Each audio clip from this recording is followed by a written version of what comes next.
Price control dates as far back as the late 3rd century AD, when Roman Emperor Diocletian attempted to set maximum prices for all commodities.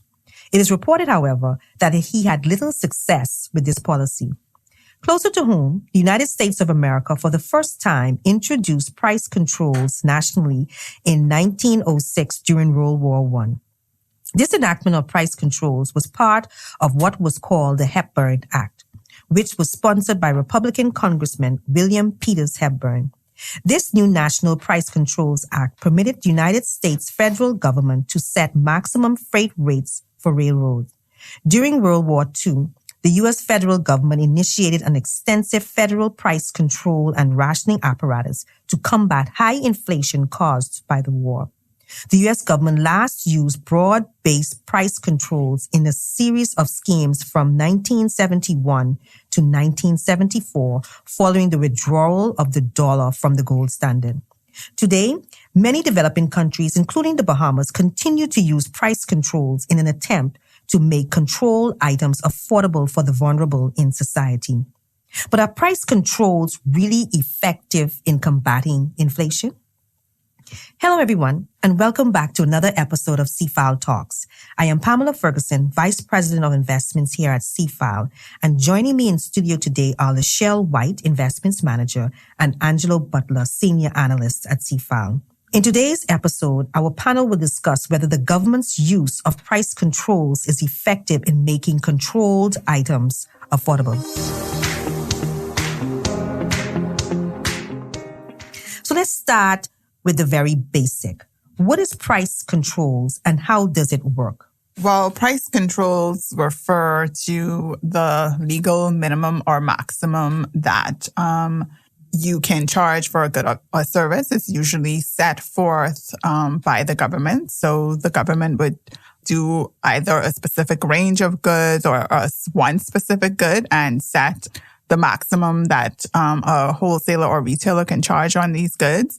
And in terms of wages, we have the minimum wage, which is a price control as well. And it would set the minimum that you can have on wages paid to employees. And I think it's important that to highlight the up and down nature of it, because I think when we think of price controls, we only think about the government stopping things from going up, but there's also the aspect of providing a floor like the minimum wages and making sure, there's a minimum that persons are paid. So like mentioned, it's mostly done on things like food, housing. Some countries do other things, but, it's all about the government and their views and how they think, what things they think should be controlled. A lot of time it's optics and politics involved in it. But as we'll discuss, whether sometimes it makes economic sense or financial sense in the long run. So if we bring it closer home, on October 17, 2022, the Davis administration announced the implementation of temporary price controls on selected food items for 6 months. So that is set to expire, I think, about April 2023. And for pharmaceutical drugs, a 3-month temporary price control on select items. So on the pharmaceutical side, initially the price markup were from 15 to 18%, wholesalers, and 35 to 40% for retailers. So let's say, for instance, you get a drug, you bought it in wholesale, and let's say when it works out, each one of the product or each one of the items is $10 per item. So by the time you land the drug in the country, and there's freight charge, there's VAT, there's custom duties, let's say that drug price goes to $20 per item. Then the government is saying for the wholesalers, initially with the initial price margins, you can make between 15 to 18%. You could mark up the price on that drug item, which is $20 per item. You could mark it up to $23 or $23.60 per item. So here it is, an item that's at the border. When you factor in all of the duty, the VAT, the cost, you can only sell this item for, let's go with the higher number, $23.60. And then to the retailers, they're saying it's a 35 to 40% markup on top of that price. So the retailers can only sell this. We take the higher percentage for $33. So sometimes people think that, these businesses are getting all of this money, but the wholesaler only has a spread of $3.60, and the retailer only has a spread of $9.44. And that is prior to your labor cost, that's your overhead, and your electricity bill. That's prior to all of those things, those costs being factored into that price that you have to sell this product at. And in most cases, and in some cases, I guess, they can be selling this product at a loss. So I really think it's important to note that when we talk about price controls, because the very policy that the government is using to supposedly help the vulnerable can be hurting businesses and cost people their jobs, and it can have the reverse effect than they intended it to have. And I think in the Bahamas, we don't have a lot of data. I think that's a big problem. So, the government may have some of the data in terms of how profitable certain businesses are.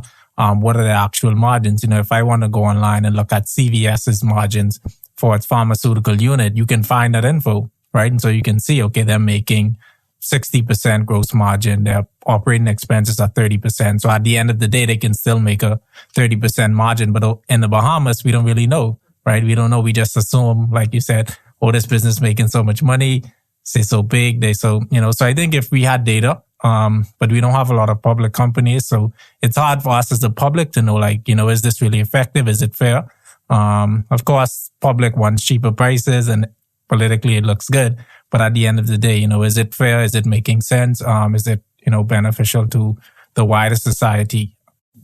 But I think government has access to the data. Now, are they utilizing the data to make policies? A whole different story, but they do have access to this data. They can determine, and they could have determined what was the markup generally via survey that persons are getting on these goods. Yeah, I think that they do have access to the data. And even if they didn't have it directly, they could have asked the pharmacies, what is your overall gross margin and your net margin?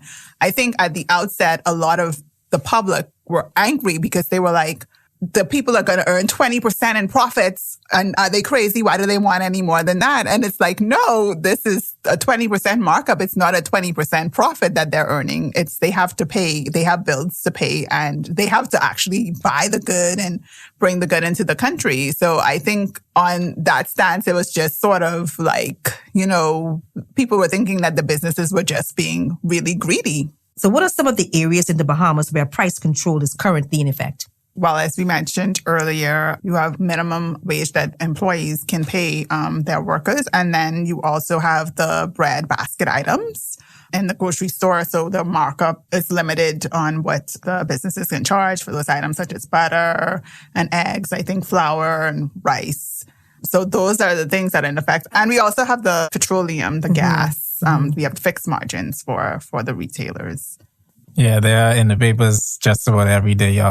Complaining about it. Of course, the price of fuel went extremely high over the past year. And so, their revenue looks much higher, but their margin remains the same. It's going to cause them more business license fees. And so far, they have not had any success in that. I guess, again, the government is trying to keep goods as low as possible in the interim. And so I guess we'll see what comes out of those negotiations. But I agree with their argument, because I think right now for gasoline, wholesalers are 33 cents per gallon, and then on diesel, 18 cents per gallon. And then for retailers, it's 54 cents per gallon for gasoline and 34 cents per gallon for diesel. But the government gets over $1 in taxes. And it's similar to with the price controls for the food and the pharmaceutical goods, right? The government gets its VAT for both of those categories of items, and now wanting the businesses to reduce their profit margin. Now, I get it. The government needs its revenue. I get it. But I think if we are all in this together, we have to look at ways to make life easier for the vulnerable.